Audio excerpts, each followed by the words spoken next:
Cannabis isn't just a plant, it's a test, and most people are failing it. You've been told weed is either medicine or menace, a spiritual gateway or a mind-numbing escape, sacred or sinful. But here's the truth. None of those labels touch the core of what this plant really is. Cannabis doesn't conform to your beliefs about it. It amplifies what's already within you, and that's what makes it dangerous. Because in ancient traditions, cannabis wasn't a way to pass time. It was a portal, a tool of transformation, used only by those prepared to meet themselves fully. No filters, no distractions. Shamans, mystics, seekers, they used it to dissolve the ego, not decorate it. But today, the plant is everywhere. It's sold like candy, smoked like a trend, worshipped like a lifestyle. What was once a ritual has become routine. The sacred turned into spectacle. This video isn't about weed being good or bad. It's about what it does to your soul. Long before cannabis was ever rolled into a joint or packaged for profit, it was a key, handled carefully, reverently, and only by those who knew what door they were opening. At the dawn of civilization, it was never seen as a recreational pastime. It was a sacred tool, a substance aligned with the rhythms of spirit, used only in the context of ritual, fasting, prayer, and solitude. In ancient India, it was offered to Shiva, the god of destruction and transformation, the one who dissolves illusion so that truth can be born. His devotees, the sadhus, didn't smoke for fun. They smoked to die, at least to the ego. The chillum wasn't an accessory. It was a sacrament. In Taoist alchemy, cannabis was blended with other herbs to refine energy, to cultivate internal silence, to trigger visionary dreams.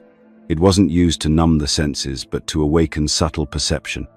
Ancient texts describe it as a spirit ally, one that can sharpen insight or unbalance the qi, depending on the user's inner alignment.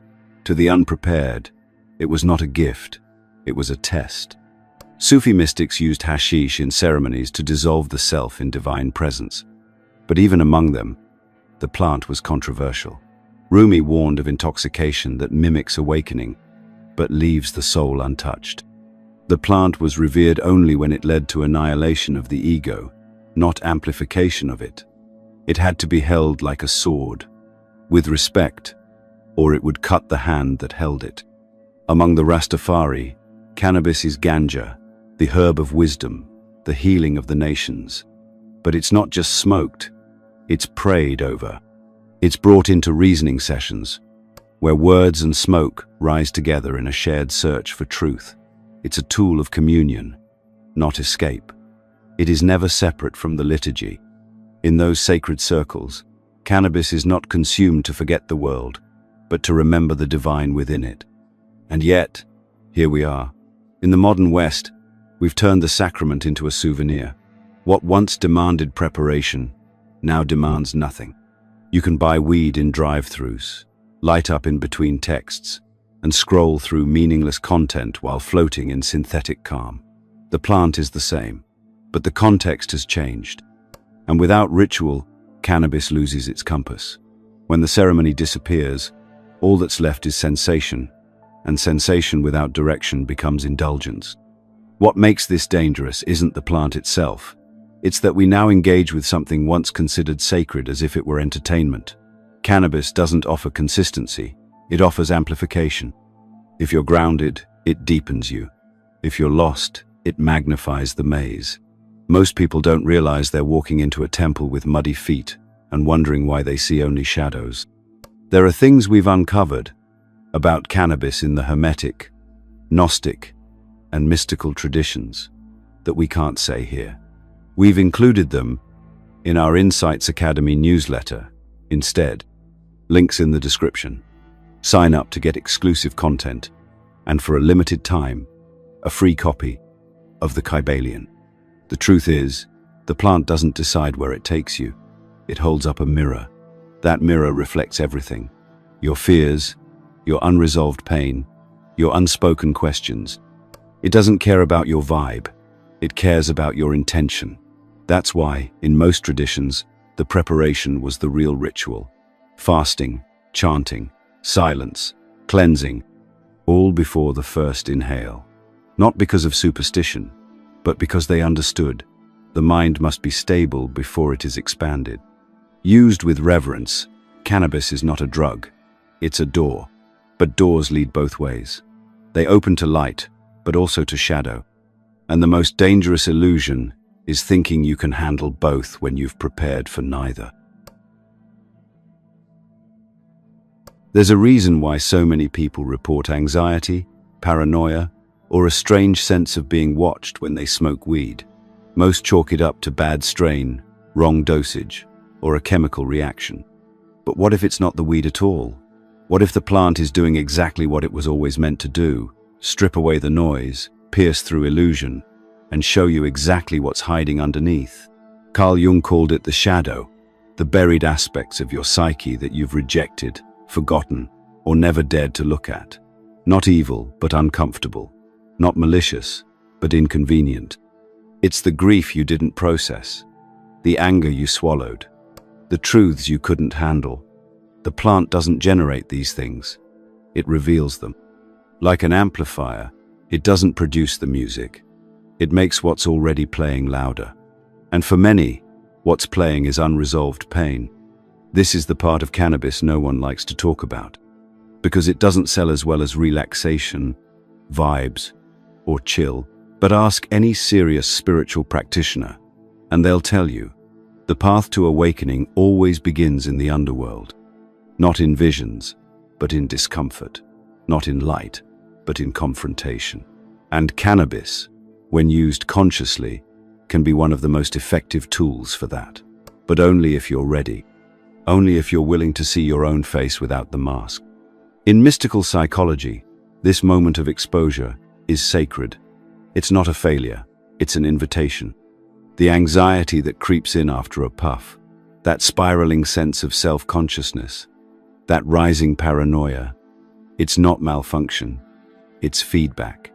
The system is responding to the shift. What's happening isn't you losing control, it's your filters breaking down, your inner guard dogs panicking because the ego's fortress is being breached. But modern culture isn't built to help you through that. There's no one guiding you.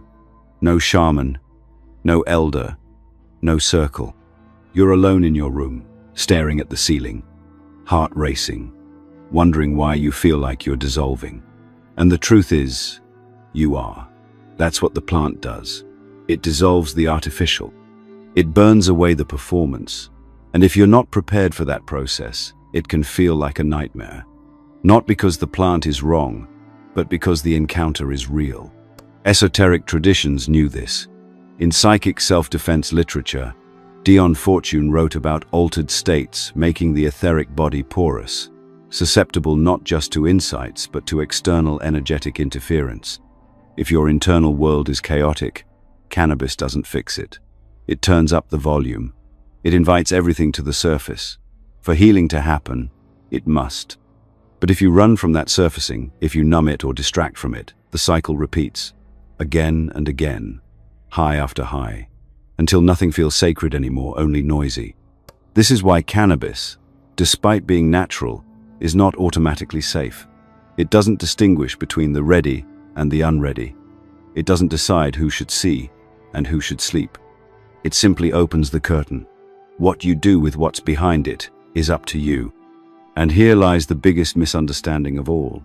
Thinking that the plant is supposed to make you feel better. That's the lie. The truth is, it's supposed to make you see. The pain, the joy, the confusion, it's all information. It's your spirit saying, here, this, look at this. But because we've been trained to fear discomfort, we call those moments bad trips and walk away with nothing. No reflection, no learning. Just another story about how weed made us anxious. But cannabis doesn't make you anxious. It shows you the anxiety you were already carrying. It didn't invent the discomfort. It revealed it. And that makes it one of the most honest substances you'll ever encounter. But honesty isn't always kind. Truth doesn't always feel good. The plant is a mirror. And sometimes, what it shows you isn't pretty, but maybe it's exactly what you needed to see. One of the greatest spiritual traps is mistaking sensation for truth, and cannabis, more than almost any other plant, tempts us into that illusion. You light up, you feel open, thoughts feel deeper, music becomes richer, synchronicities appear like hidden messages from the universe. Your journal fills with insights you'd never write sober. It all feels meaningful, mystical, even. But the question is, does any of it actually transform you? The high, in itself, can be seductive. It mimics transcendence. It mimics peace. But imitation isn't integration. Feeling expanded is not the same as becoming whole. Cannabis can create the appearance of spiritual clarity without the foundation to hold it. And that's what makes it dangerous. Not because it harms the body, but because it tricks the soul into thinking it has arrived. You start to believe you've evolved simply because you felt something profound. But depth isn't measured by intensity. It's measured by what you carry back from the experience and how you live when it fades. Many who smoke regularly report sudden breakthroughs, realizations about their trauma, a sense of oneness with all life, the feeling of being in the moment, and these are real. But the danger comes when those realizations remain floating in the ether, unanchored, unapplied. They turn into what esoteric teachers call spiritual inflation, a swelling of the ego around the feeling of transformation without the work that sustains it. This is what the Hermetic and occult traditions called the false light, experiences that seem enlightened, but are only mental simulations. In Kabbalistic mysticism, it's the sphere of Hod, the brilliance of the intellect, divorced from grounded truth. It glows like gold, but crumbles like ash. You think you've seen the light, but really, you've only seen the mirror. It's no coincidence that many long-term users of cannabis begin to confuse insight with identity. They begin to wear the experience rather than integrate it. They start sounding spiritual, acting awakened, quoting philosophers and mystics. But their lives don't change. Their patterns don't shift. Their relationships don't deepen. Their suffering doesn't dissolve. It simply becomes more poetic. The plant has become a prop in a performance of progress. Osho once said, "Substances open doors that only silence should open." He wasn't denying their power.